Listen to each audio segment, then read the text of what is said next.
Huh? I just said so the claim is anyone who's on the continent of Africa belongs in South Africa. Was not a visitor. No. South Africa is Africa. We are one country called Africa. This South Africa you are talking about was imposed on us. So we didn't come from anywhere. Speak for yourself. We didn't come from anywhere. There's no African who came from anywhere. We came from here. I mean, my Lord, I cannot come from the second bedroom in this house, and then I find you in another bedroom in the same house, and then you say I came from somewhere. In the same house. I didn't come from somewhere. I was sleeping on the other side. We're here. So, we are not visitors. We didn't come from anywhere. This is our continent. So in other words, someone who was born in Egypt, Nigeria, Malawi, Botswana, Zimbabwe, none of those people are visitors in South Africa. They belong here. It's their home. Where Nigerians, Ghanaians, Mozambicans, Zimbabweans, when they are here, they are at home. They should not even for a second doubt themselves. This is our home. Let me ask you this then. Your party has recently engaged in an impact where you've gone to restaurant owners and you're asking to produce lists of who works with them and to say you have a certain number of people who are not South Africans and a certain number of people who are South Africans, and we want you to change those numbers. Now, how do you reconcile what you just told us, which is that all people who are born in Africa are part of one house, but you want to say these people are different and they should be fired from the restaurants they work in, they should be replaced with real South Africans? How do you reconcile? We've never said fired. So when you are in a court before my Lord, don't misrepresent facts. Nowhere have we ever said fire anyone. So we shouldn't lie. Please. My Lord, before we go to the continent, here in South Africa, if you get a job or a tender to go and do a road in Soweto, you are required to hire 30% or so of locals of Soweto. Yet you are a South African of Soweto. You are required to subcontract a certain percentage of people from Soweto. So because the locals at that space should not feel excluded, they should embrace the project, they should feel they must welcome the project and they must protect it as their own.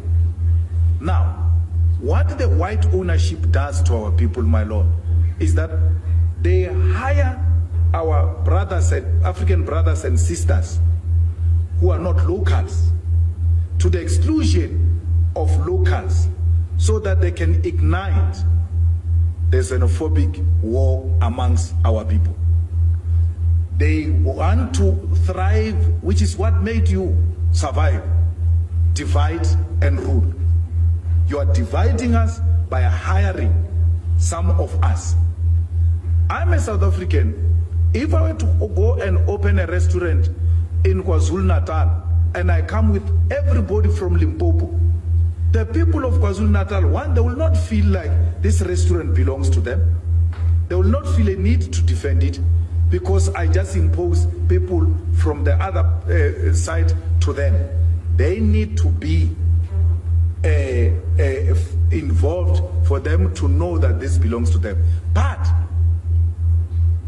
it doesn't make the Limpopo people less South African or less home because I said you must be mixed with the people from KZN since our project is in KZN. It doesn't make it lesser home because I said so. No, I am saying the unity of Africa must start from the shop floor. Zimbabwean, Mozambican, Nigerian, South Africans, come, let's work together on the same floor. Mozambican, Zimbabwean, let's go to school together. Let's grow up together and know each other so that by the time we defeat these colonial borders, we already have embraced each other and we don't start from scratch. So that's what we're doing. It's in line with what we're saying. We're saying Africa is one. and let one Africa be seen at Cream Restaurant. We're not going to allow the bosses to divide our people by excluding others. So if there is a shop, my Lord, that says here we don't hire Zimbabweans, I will go there and fight with them and say, why would you say that? Why do you classify our people and want to isolate them? It will be a wrong practice. So we are starting, and which is what is offensive.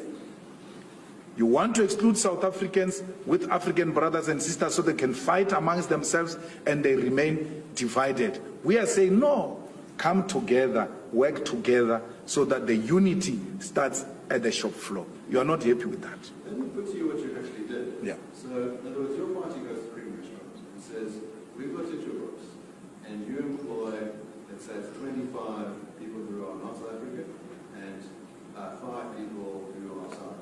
We think you should reverse those numbers the next time we come back in 2 weeks. Now, what would it entail?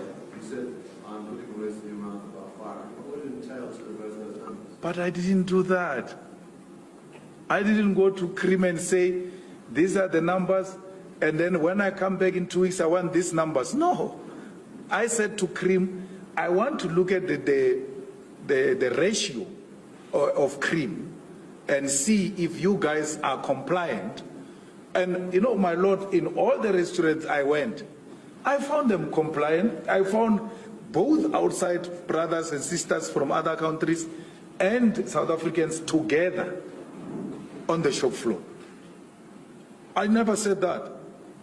You see, you rely on non-existing sources, because I can ask my Lord here that you lead the evidence of me saying that.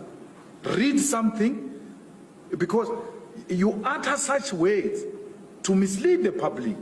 But I know for a fact, my Lord, he can't produce anything to back up what he's saying. And he deliberately says it so that it can spread wrongly in society. There's how wonderful that would be for Cuba. Now that seems to be embracing free markets. No.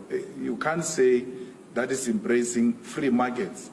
Under a communist or a socialist state, there's still an opportunity to develop the productive forces. You have a responsibility to grow your economy. And we know that we exist in a globe today.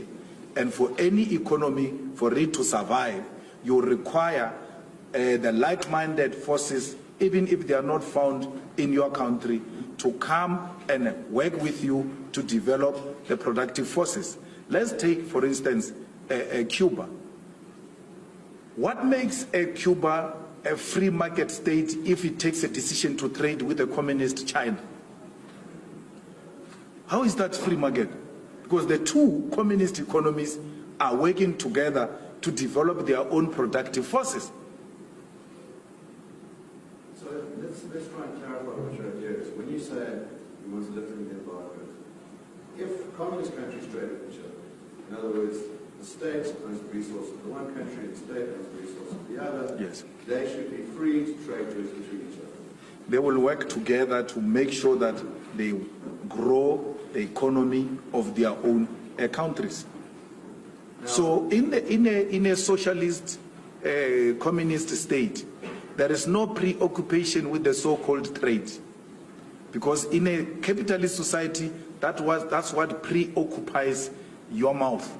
You're obsessed with trade, you're obsessed with profit.